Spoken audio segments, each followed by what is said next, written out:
Welcome back to Let's Talk About That. We have Brittany Mosier on our show today. Hi, Brittany. How are you doing? I'm doing good. How about you? I'm feeling amazing for a Monday. Mondays are really awesome. Wouldn't you agree? Sometimes can be. So you're from Steve's Gym. Yes.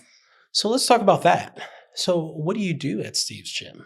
I am like a hybrid. I'm technically administrative manager, but I'm also an instructor. I'm also the national team coach. Okay. I've also been involved for many years. I was once a student. I started as a student. So a student of what? What do you do at Steve's Gym? So we currently teach both Taekwondo and Hapkido. Okay. So you're saying you're a little bit of an assassin now, right? Something like that. So are you a black belt?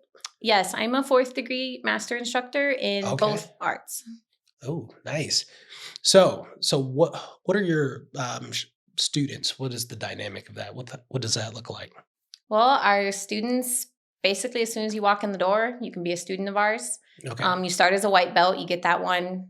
You know, you don't have to, there's no test. So you just become a white belt. Adults, kids, anyone. Yeah. So our regular classes, we teach from 3 years old all the way up to adults. We have like 70-something-year-old students. Wow. So you don't ever pair up the 70-year-old students with the 3-year-olds, right? Not really, no. Not normally, you know. Sometimes it happens. If we have like families that we have a really great family dynamic. So if we have parents or grandparents that are training with the kids and they want to train together, we have options for that. Oh, nice. Nice. So where are you located at? Are you in the area? So we are on Bristol Street in Parkmore Plaza. Oh, okay. Okay. That's really cool. So talk a little bit about like Taekwondo, and you mentioned what was Hapkido. Hapkido. I kind of know what Taekwondo, but what's Hapkido? Hapkido is a really self-defense based art. It's amazing for women's self-defense. A lot of police defensive tactics use it. We just learned like some sort of SWAT tactics over the weekend in Hapkido. It's somewhat similar to Krav Maga, but less brutal. It's more of a defensive art. So it's just a lot of joint locks, a lot of throws. If someone grabs you in any way, shape, or possible, we can teach you how to get out of it. So is it a little bit like jujitsu? It's kind of grapples, like standing jujitsu. Standing jujitsu. Our goal is to do the arm bar standing, get you to the ground, and we're going to stay up. We don't want to roll around. Yeah, because that's like it's dirty. I mean, on the street, there's glass, there's hazards. You hit the ground on the street, it's nothing like hitting a mat. Ooh. Yeah, in the real world, there's not mats. Yes. You know? The roads won't move out of the way. Yeah. So, like, do you guys work with any type of weapons training? Whether it's staffs or anything like that? We do use a lot of weapons, and we do both like the fancy competitions weapons as well as like a self-defense based weapon. For example, the staff can be your broomstick at home if someone breaks into your home. Oh, so repurposing what's around you. Yes. That's interesting. All of the weapons started that way. Most weapons that we have now were actually farming tools or some sort of tool that they used many years ago. So, okay, let's talk about that. Okay, so you're telling me you can be in any room and you can turn something into a weapon. Absolutely. What about the microphone? I mean, it's nice and long. Like I could definitely take it out of there and smack you with it. It would hurt. Please don't do that.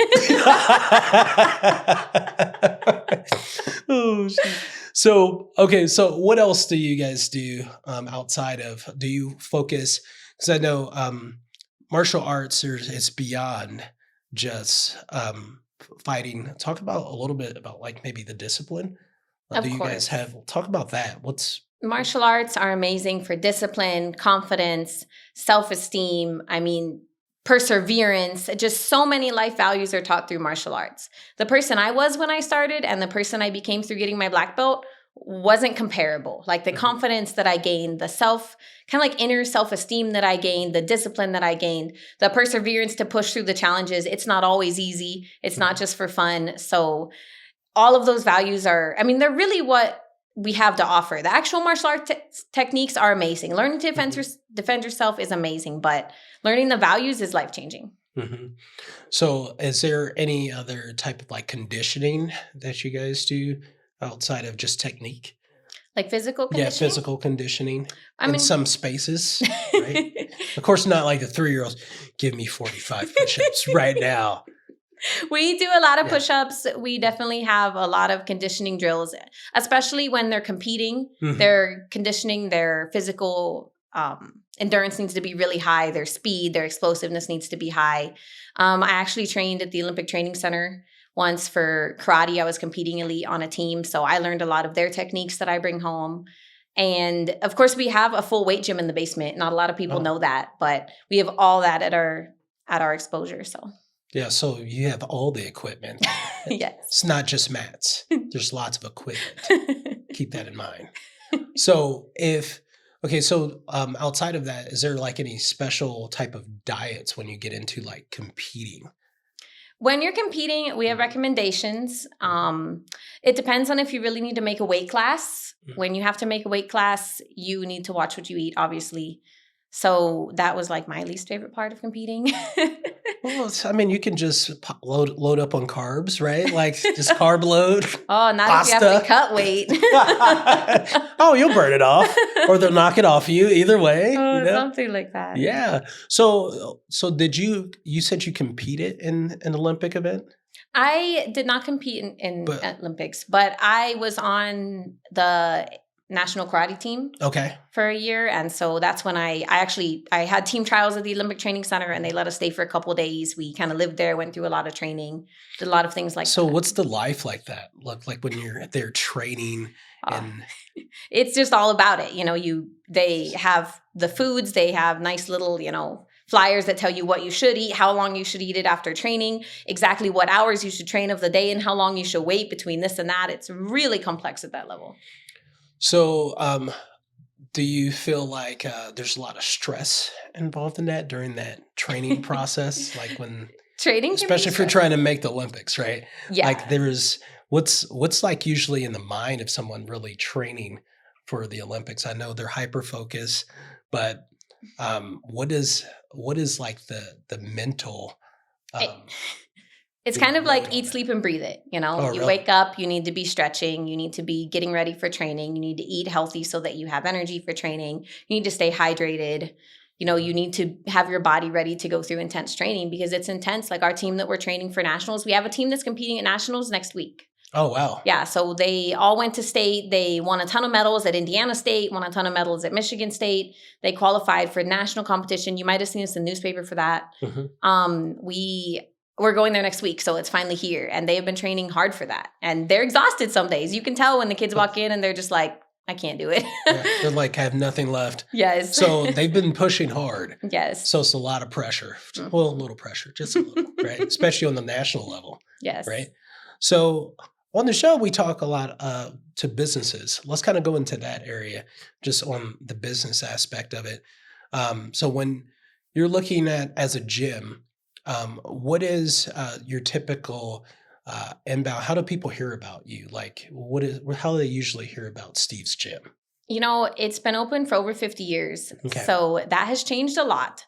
Mm-hmm. A lot of people from the older people they know who Steve Travis is when they hear the name. Mm-hmm. He was, he just killed everyone in competition, knocked everyone out. Everyone knew him from the police force. He was on the police force many years. That's changed recently because we have a lot of, younger generation that don't know who he was. It used to be so simple that you could go put on a demo and everyone wanted to do it because they'd heard a Karate Kid. And now it's a lot more about, Facebook marketing, all of things like that. It's way harder to get your name out there these days. It seems easier, but it's harder. Oh, yeah. So are you more like Miyagi-Do or, Cobra Kai? Like, is it no surrender or when you're talking about it, is it more discipline or win? It's like win respectfully. Win respectfully. So that's more Miyagi. I guess so. Yeah. A little bit. A little bit. It's a little Cobra Kai. Just sometimes. Yeah, just a little bit. So what else do you do outside of the training since you kind of help with some of the ops, right? On the day-to-day? What's your day-to-day look like? It's a lot of reaching out to people that said they're interested, scheduling meetings with them to meet new families. just all of the regular admin tasks of most businesses, Excel sheets. I create a lot of our flyers and things. So I create flyers, create Facebook or Instagram posts, take videos and post them. Talk to parents. I'm the one everyone runs in. I walk in the door and it's like, oh, this, that. It's kind of endless. I bet you really do it like that too. Like, this, that, let's do this. And they're like, yes, Brittany, yes. Yeah. So do you have, so you mentioned Excel spreadsheets. Is that like pretty much how you like manage all your enrollments or more so like, you have, of course, you have your bosses and they're like, I need the spreadsheet on how many people got kicked in the face today. Go, right? Like those type of spreadsheets, right? We use like a management system. It's called My Studio. Okay. In martial arts, it's kind of all inclusive we have all our students in there. We can put their belt ranks in there. We can put notes about them in there. So I do all of the things related to that management system. Oh, nice. Okay. So you're doing ops, some of the operations and marketing. Yeah. Is that important? It's crazy. Like, of course, marketing's hard. Like it's not an easy thing to do at all. Yeah. So I've learned a lot. I probably knew not a lot about it when I started, and I've learned a lot about it. So what's worked like for you guys in marketing? What have you gotten the best results from? A lot of it these days is social media. Social media. media. Be involved on social media. We go to some of the local events, but that's not even as good as it used to be. A lot of it is social media these days. So what usually gets the attention of people on social media? It's a lot of the, nice way to say, would you like a more disciplined, confident child? Does your child need something to do?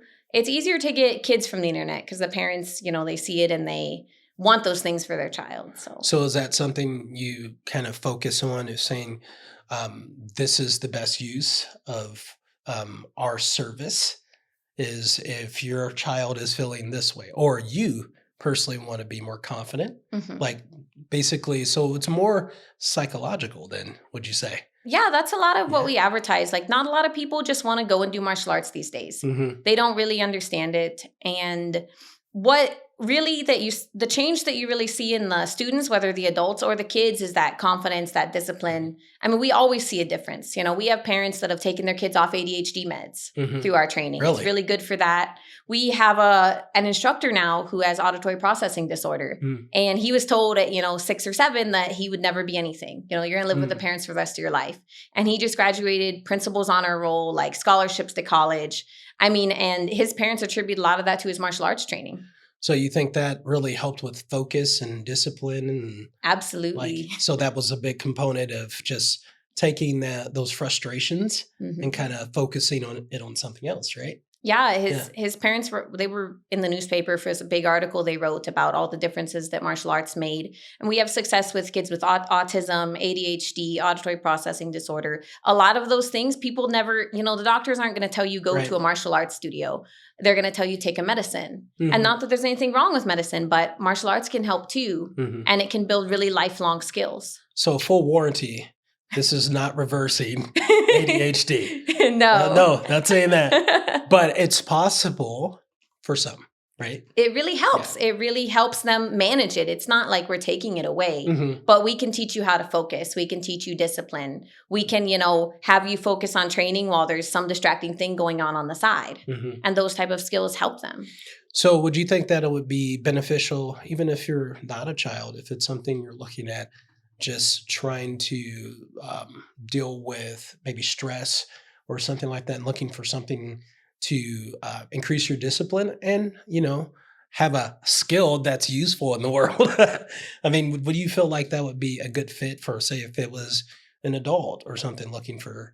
Our adult Hapkido program is great because you're going to learn the real self-defense skills and you're going to get all those things. We have a lady who started several months ago and everyone talks about it. The difference in her confidence level is amazing. I mean, everybody sees it. Other parents see it, other students see it. So it's really cool when you see that type of change in someone, even in a short time.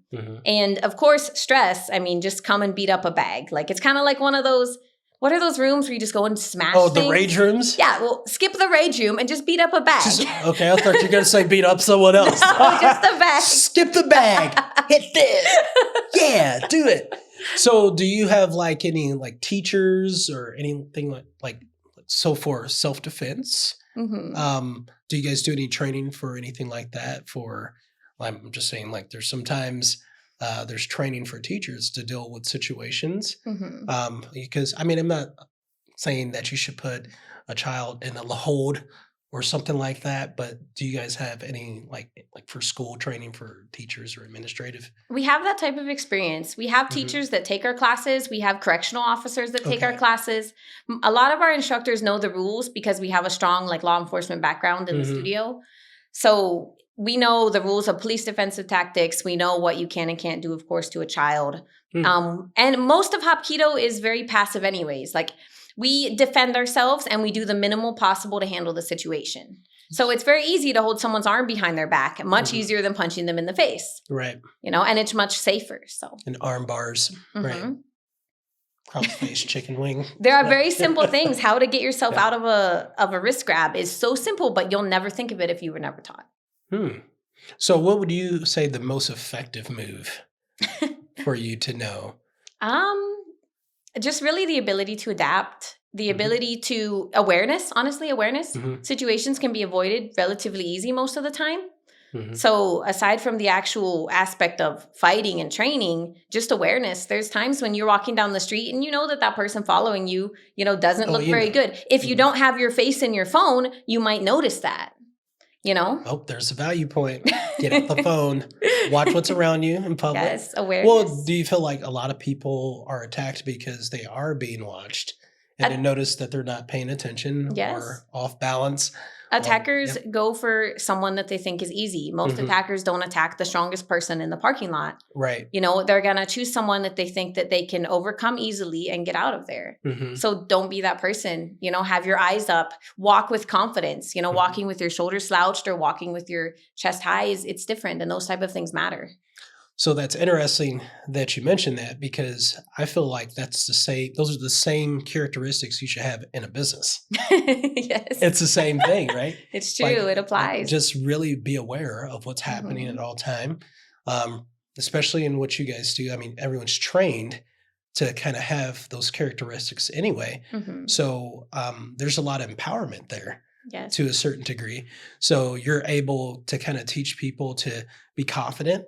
And like for entrepreneurs, that's even more powerful Yes. because you're going to get beat up by life, Mhm. right? Absolutely. Life will beat you up. And your professional career, life will beat you up. And this is really helpful because it allows you, once you're built that way, some people aren't made like that, but you can be trained to be that way. Yes. Wouldn't you can agree? become that way. Absolutely. I mean, the skills you learn, if you get your black belt in martial arts, there's probably not a lot you can't do in life. And when I say martial arts, it really depends on the studio too. Like our studio teaches those values. Some studios can be different than that. But when you get a true martial arts studio and you're learning all of those values, I mean, I feel invincible. I feel that there is nothing that can happen to me that I can't overcome. It doesn't mean that nothing bad will ever happen or that my life will be perfect. It's that I don't care what you put in front of me. I'm going to get over that. I love that. I love it. So, so basically, you just told me you're invincible. That's awesome. Don't mess with her on the street. So what else would you say out of everything, out of the experiences, especially the climb to get to the black belt, what is the takeaway for that process? How long does it take for someone? I know it could vary, but like, what does that look like to become a black belt? It, of course, depends on the student, the dedication, the age makes a big difference as well. If you're training 5 days a week, if you're coming to a class and a half, it really makes a big difference. The fastest is about 2.5 years, and that's like super dedicated. And then it can be 5, 6, depending on if you just train once or twice a week occasionally. So if you're trying to go full Cobra Kai, maybe 1.5 years. Nah, it's 2 years. Okay, 2 years. Okay, 2 years. 2 years. 2 years. And that's also from assessment for each level, right? and basic skills, and then more advanced skills. Mhm. And then there's more tactical, right? So using more than the skills. Our requirements are intense. There's a lot to learn. There's forms, there's self-defense, there's takedowns. We want you to learn vital areas of the body. If you hit Mhm. someone, in their solar plexus, what is going to happen to them when you do that? What are the Mhm. consequences of that?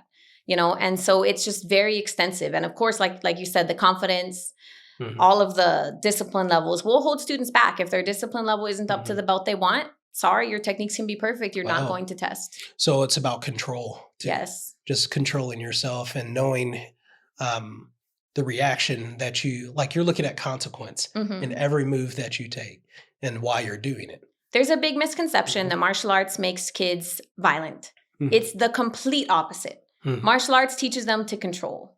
Mm-hmm. And it's literally the opposite of violence. They're going to learn when to hit, what to hit, how to hit, and they're not going to just go use that on anyone. Mm-hmm. Then they gain a confidence. A lot of kids that, hit things, they don't have any confidence. They need to Mhm. build that confidence inside. So it's more so controlling the situation. Yes. And okay. So most of the students, they're not out there trying to just show off their skills. And you may not even know if they have a black belt. Most people don't know. Like when I walk in the room, no one would ever think I'm a martial artist. See, you don't want to find out. See, they've seen you now. You're going to see her in the street. They're going to give me, oh, never mind. We saw you. That's okay. Pass. Yeah. So, okay. So if someone wanted today to come and sign up, what would they do? You can register for a trial class on our website. Mhm. So that's typically the first step. Most people want to try a day. Mhm. So register for the trial class. They'll come in, they'll meet likely with me. Mhm. I'll help them do their trial class, and then we talk about all of their options for sign up. And one thing that we have is all of our prices are transparent. They're on our website. So if you want to know what we have, what we offer, we're not hiding it. Okay. Awesome.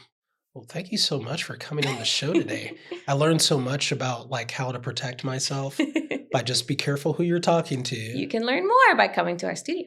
Ooh. So you're saying we need to come to your studio Yes. and see. So we did see you guys at the Rhapsody. And there's some interesting footage you may see towards the tail end of the show. Oh, man. But yeah, it was, I think you had 2 students that were competing. We had 2 students that had a surprise brown belt testing at Rhapsody. Uh-huh. It was, in fact, also a surprise to me. I did not know that. Now that you was know. happening. That happened. My boss, the owner, he likes to throw surprises at you like that because that's going to happen to you in life. It's another one of those life skills. The girls were nervous. They were scared. They didn't expect it, and they performed well. Well, and it was interesting because we just came around with the cameras. We're like, boom. We're like, oh, yeah. But it was great because they did a really good job, and a big crowd came around there watching them. Mm-hmm. And I was like, wow, you guys are brave and confident.